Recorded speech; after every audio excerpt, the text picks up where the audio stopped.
So one of the biggest concepts around the whole identity profile, which moves away from a single typing system, is to not only lean into the idea of what your most efficient number is going to be, your headquarters, your home base, the place that you go to sleep and you wake up every night and every morning.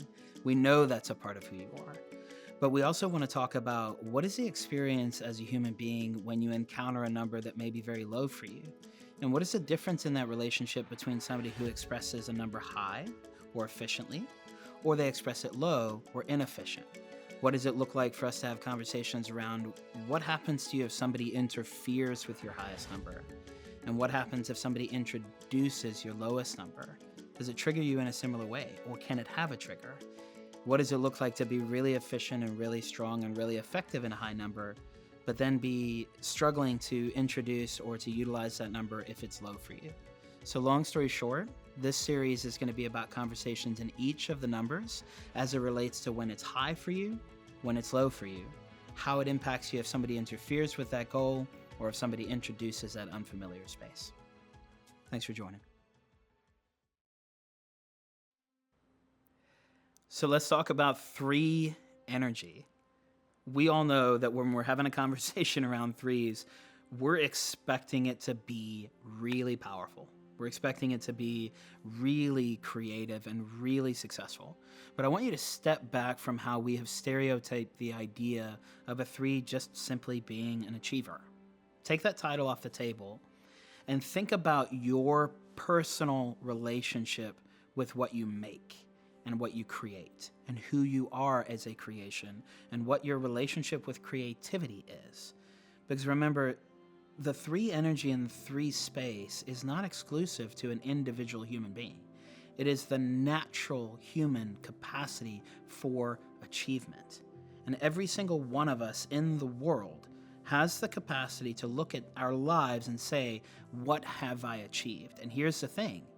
As soon as somebody's watching this and goes, I haven't achieved anything, you have a relationship with achievement, because you're able to say what you haven't achieved, just as much as someone's able to say what they have achieved. So just because it isn't present or it isn't a natural part of your life doesn't mean that you don't have a context for it. So what I'm talking about is the human capacity for achievement. What have we done in terms of being motivated or seeking what we create, or our own creativity? Also, the natural gift of a 3 is confidence. So what is your personal relationship with confidence? So as we consider our relationship with the 3 space and 3 energy, what is our relationship with words like confidence and creativity and achievement or success or goal setting? Something to consider as we talk through this.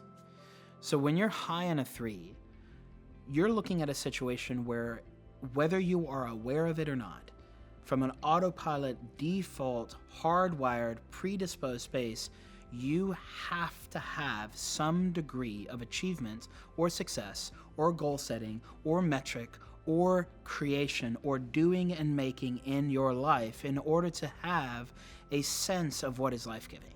If you don't make something that you can be judged or measured by, and it isn't weighed and measured, you don't have a framework for being able to go, am I successful? You have to birth something into the world, create it, lead it, produce it, and then be measured by it in order to say, what am I doing with my life? Is it a grade? Is it a sport? Is it a business? Is it a family? Is it something that I'm doing in the world that I'm creating? Because if I don't know what I've done and what I've made, how in the world am I going to determine that I'm successful? So if you're efficient in a 3, for you to wake up in the morning and desire to create and to do something with what you've been given is natural. In order for you to do it less, you'd actually have to actively try to make less things happen. You'd have to actively try not to be focused on your goals, not to be focused on the outcomes.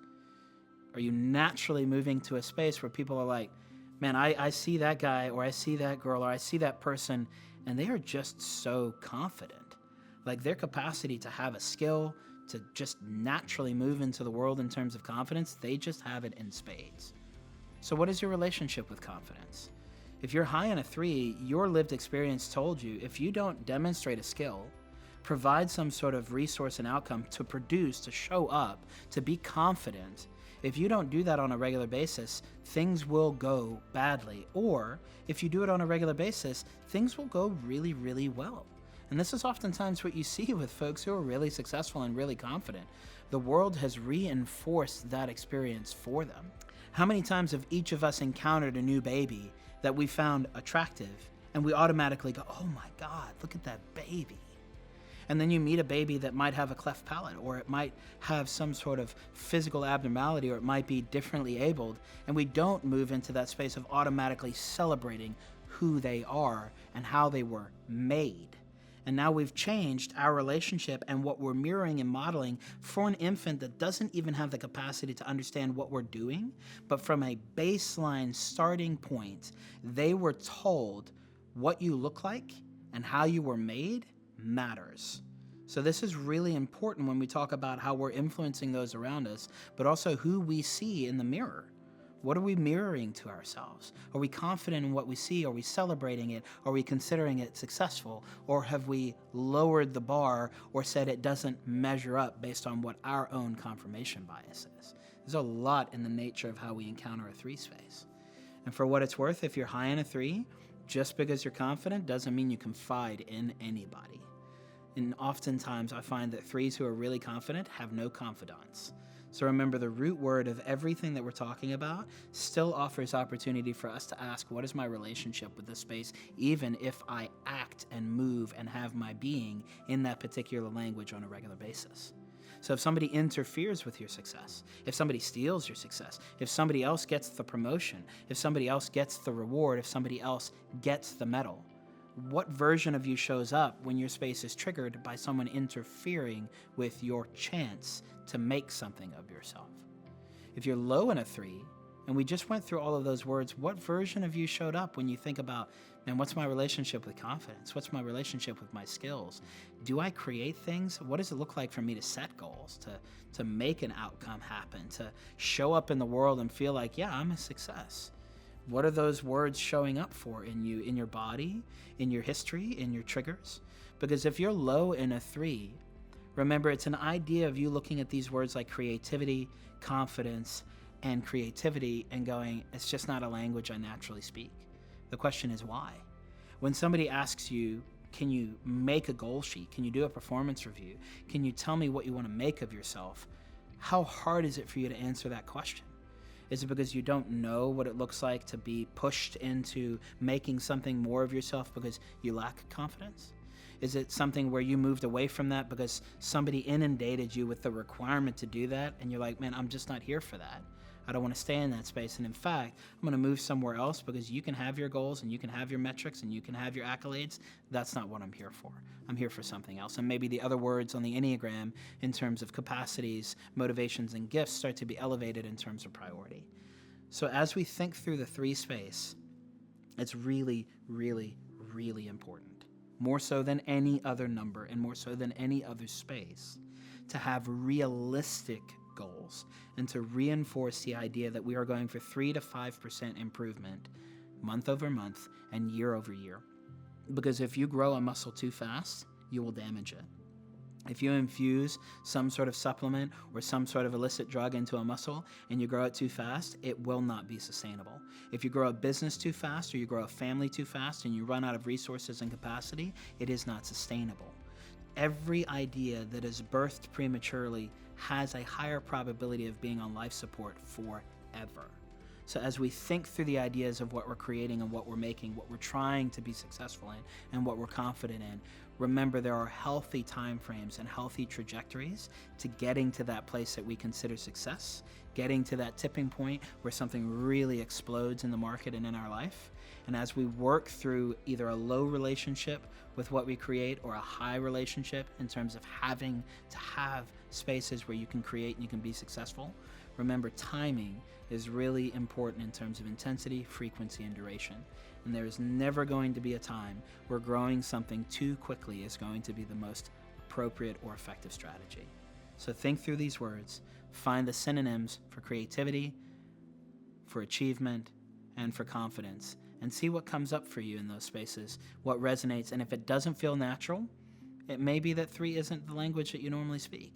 And if it feels so natural that you can't stop coming up with the words, think about what an exercise would look like for you to bring the volume down or just decrease your speed just a little bit.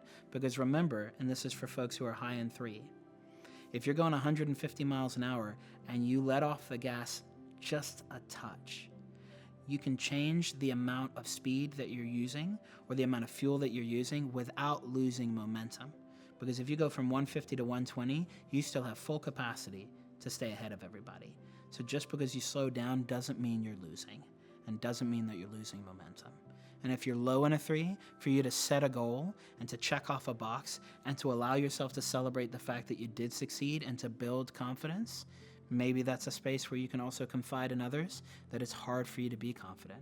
Because whether you're high in 3 or you're low in 3, the vulnerability of letting someone know where your true nature of confidence lies, particular to you based on your lived experience, is going to be a powerful, powerful space to be. Thanks so much.